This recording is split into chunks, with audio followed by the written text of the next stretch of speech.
Olá pessoal, comandante Leonardo Matos aqui, esse é o nosso Conexão Gel número 147, hoje é sexta-feira, dia 27 de agosto de 2021. Primeiro tema do nosso Conexão Gel dessa sexta-feira não poderia deixar de ser continuação aí desse drama no Afeganistão, principalmente ontem, em função de ontem, quinta-feira, ter ocorrido essa explosão, duas explosões, duas bombas fora do aeroporto, uma bomba num dos portões do aeroporto e outra bomba perto de um hotel nas proximidades do aeroporto de Cabul. Realmente lamentável o evento. Os dados que temos até o momento: 12 militares americanos mortos, 15 feridos, 60 afegãos mortos, mais de 100 feridos. Ou seja, algo realmente lamentável. O presidente Biden ontem à noite fez um pronunciamento, mas algo que, somado ao que nós vimos na semana passada, daquela leva de pessoas entupindo o aeroporto de Cabul, tentando fugir do país, algo assim impressionante. Vou tentar aqui, tirando essa tragédia, né, vocês imaginam as pessoas ali com seus filhos tentando entrar no aeroporto para fugir do país, já estão numa situação pressionada e ainda ocorre um atentado como esse. Com detalhe, na quarta-feira à noite, já estavam circulando notícias, né, e avisos para os americanos não se aproximarem do aeroporto. Mas se eles estão precisando fugir do país, como é que vão fazer para chegar no aeroporto se não se aproximarem do aeroporto? Ou seja, uma situação realmente desesperadora, né? Nós nos imaginávamos na posição desses americanos e também de outros estrangeiros que estão tentando sair de Cabul. É, sem sombra de dúvidas, o maior evento, digamos assim, uma operação de resgate, digamos assim, de não combatentes de um país que a gente tem notícia por meios aéreos, né? O fato do Afeganistão não ter saída para o mar tem ainda esse fator complicador, tem que ser tudo por aeronave. E o ataque foi perpetrado por um grupo, digamos assim, uma filial do Estado Islâmico, né? Vocês lembram aquele Estado Islâmico lá da Síria, que surgiu na Guerra Civil da Síria, etc. Foi enfraquecido, principalmente pelos ataques dos russos, dos americanos. Esse grupo, o Estado Islâmico, estava querendo atacar ali as posições do governo lá sírio.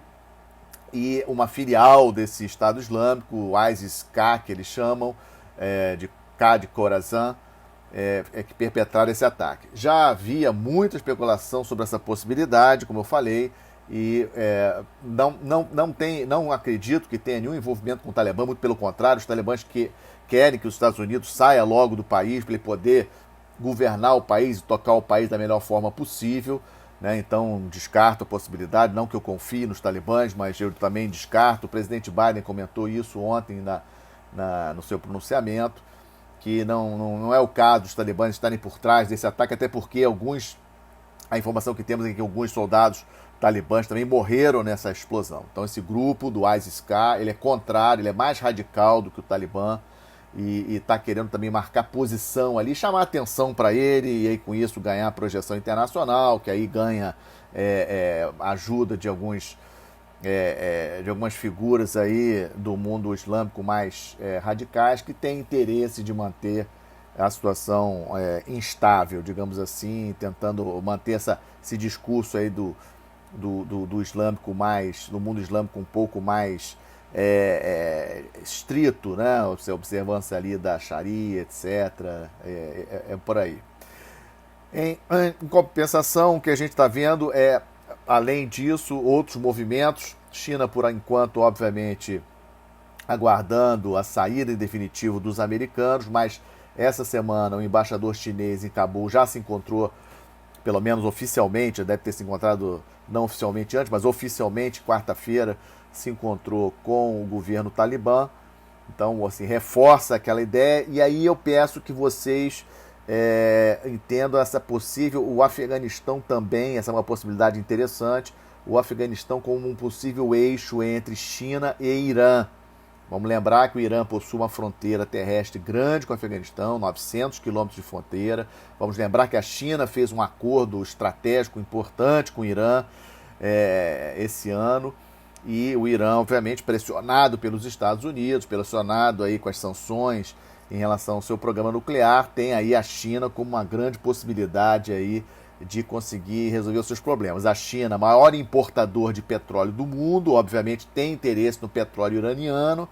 Irã, um país importante, mais de 80 milhões de habitantes, já comentei sobre isso. Então pode ser que o Afeganistão acabe sendo ponte, né? Pequim, Cabul, Teherã, eu não duvidaria. Isso parece interessante, até porque também tem interesse do Paquistão, né? Porque vocês lembram que a China tem muitos investimentos no Paquistão, ou seja, a China se aproveitando dessa saída dos Estados Unidos dali. Mas não vamos esquecer que a China tem um grande medo em relação ao Afeganistão governado pelos talibãs por causa dos radicais muçulmanos a possibilidade deles invadirem a China de alguma forma e perpetrarem ataques dentro do território chinês. Vamos lembrar da região de Xinjiang. A etnia uigur é uma etnia de religião muçulmana que os chineses obviamente oprimem e há esse medo chinês, digamos assim, de um possível ataque de radicais islâmicos dentro do país. Então, em relação ao Afeganistão, esses são os pontos mais importantes, esse terrível ataque aí de ontem. Vamos aguardar o prazo aí de evacuação, de saída dos Estados Unidos, terça-feira, dia 31. Vamos ver como é que caminha esse estresse nesses próximos dias. O presidente Biden falou que vai atrás dos terroristas que perpetraram esse ataque e mataram os americanos.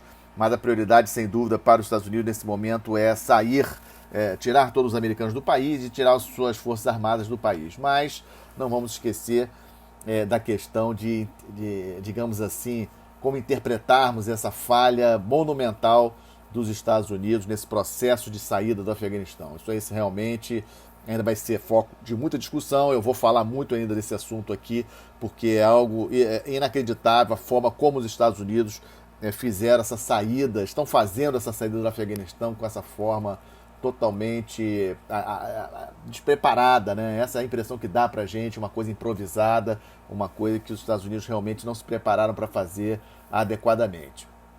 Segunda parte do nosso Conexão Geo, disputas hegemônicas, alguns itens aí fora um pouco dessa situação no Afeganistão para vocês. A vice-presidente dos Estados Unidos, a Kamala Harris, esteve no Sudeste Asiático essa semana, visitou Singapura, visitou Vietnã. São visitas importantes, mostram a prioridade dos Estados Unidos com a região da Ásia, Indo-Pacífico, né? A região do Indo-Pacífico, Índico e Oceano Pacífico.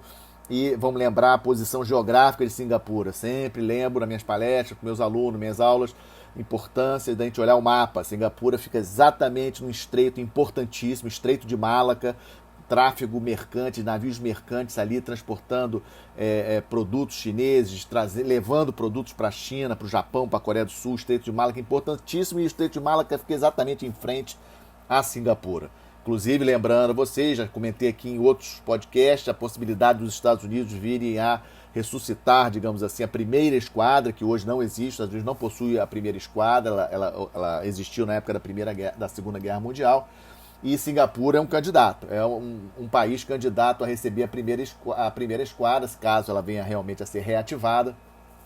E o Vietnã é um país importantíssimo na região, um país de 100 milhões de habitantes, já tem os Estados Unidos hoje como maior parceiro comercial. O Vietnã não gosta da China, vamos lembrar isso, é importante. O Vietnã tem fronteira terrestre com a China, tem problemas históricos com a China, já foi a guerra muito rapidamente com a China no final dos anos 70, ou seja, o Vietnã tem um medo danado de China e, obviamente, que os Estados Unidos sabem disso e os Estados Unidos tentam se aproximar do Vietnã. Não apenas os Estados Unidos, a Índia também aumentou muito a sua aproximação com relação ao Vietnã. Então, essa visita da vice-presidente Kamala Harris a Singapura e ao Vietnã são visitas estratégicas, reforçar a posição dos Estados Unidos em relação ao Sudeste Asiático, uma região cada vez mais importante para essa estratégia dos Estados Unidos de cercar a China, de conter o seu principal inimigo.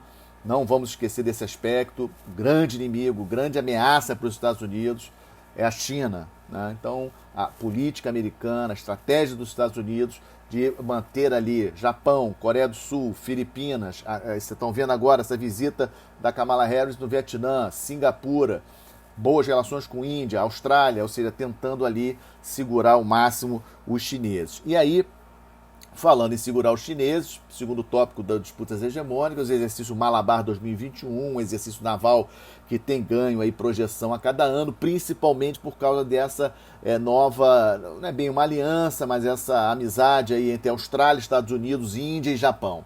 Nós já sabemos que a Austrália e Estados Unidos têm fortes ligações, Estados Unidos e Japão também, né, a parte de aliança militar, tanto entre a Austrália e Estados Unidos como Estados Unidos e Japão, e a Índia entrou nesse bolo por causa do inimigo comum que é a Índia, que é a China.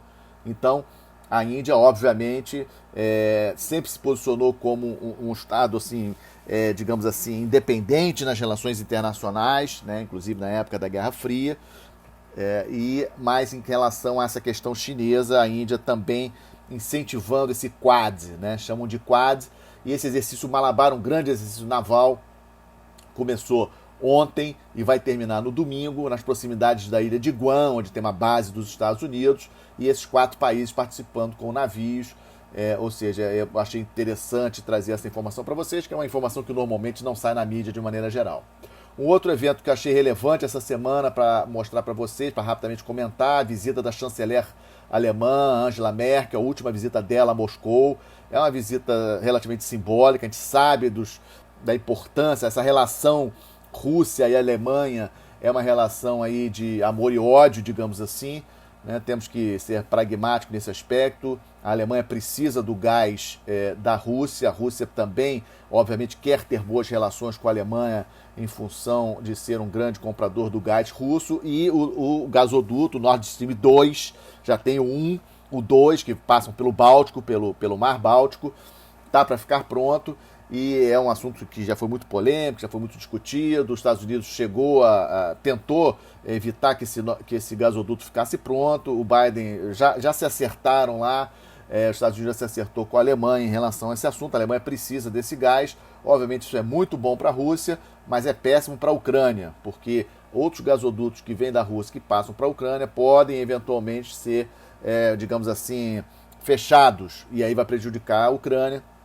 Então o presidente ucraniano reclamou muito em relação ao Nord Stream 2, mas não tem força para mudar. O Nord Stream 2 vai sair e a Merkel, obviamente, também aproveitou essa visita a Moscou para fazer um pouco de política interna, né? Porque ela indo a Moscou, ela mostra força internamente, porque lá em Moscou ela falou com Putin sobre o Alexei Navalny, aquele opositor ao governo Putin que está preso, vocês lembram dele? Ele foi envenenado, foi para a Alemanha, se tratou na Alemanha, quando voltou à Rússia ele foi preso.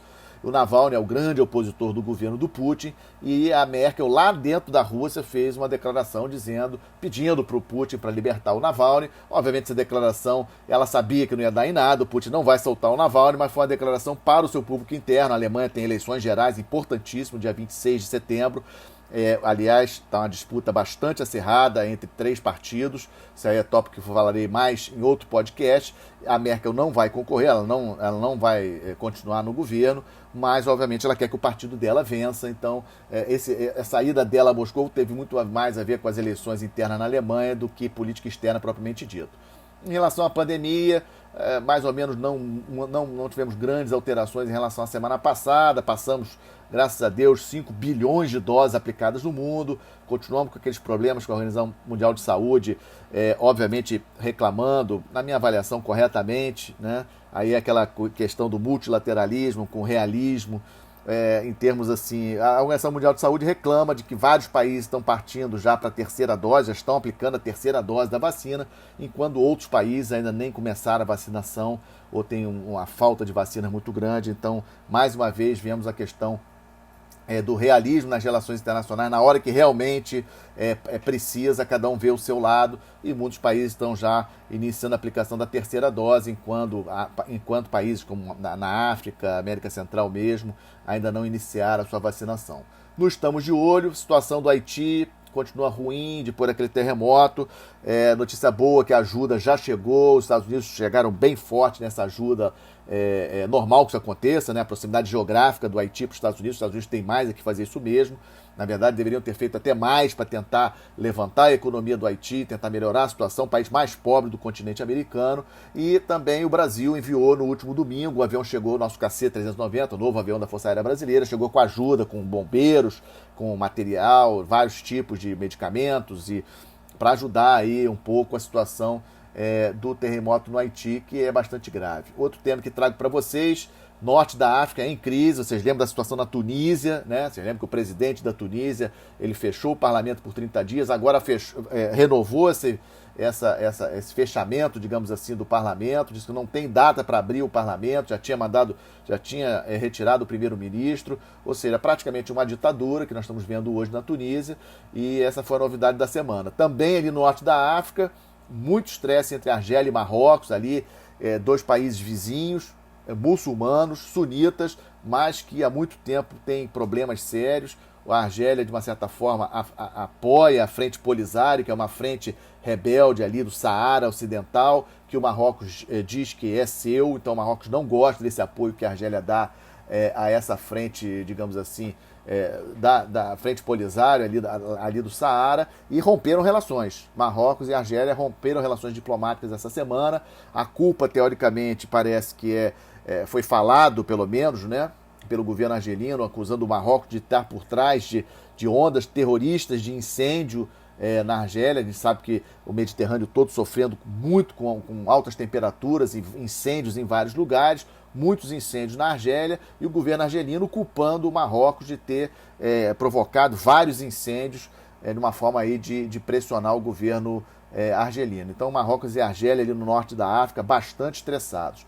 Outro ponto também interessante: visita do primeiro-ministro de Israel, o novo primeiro-ministro, Naftali Bennett, aos Estados Unidos. Ele ia se encontrar ontem com o presidente Biden, mas em função da explosão vai se encontrar hoje com Biden na Casa Branca. O Bennett vai levar um novo plano em relação ao Irã. Irã, grande ameaça, grande preocupação para Israel, né? O ministro da Defesa de Israel declarou essa semana, o Benny Gantz declarou essa semana, que na avaliação deles, em 2 meses, o Irã já terá condições de desenvolver a arma nuclear. Deu um prazo de 2 meses para o desenvolvimento da arma nuclear no Irã, sem sombra de dúvidas, um ponto muito estressante, e que a gente vai continuar falando sobre isso aqui.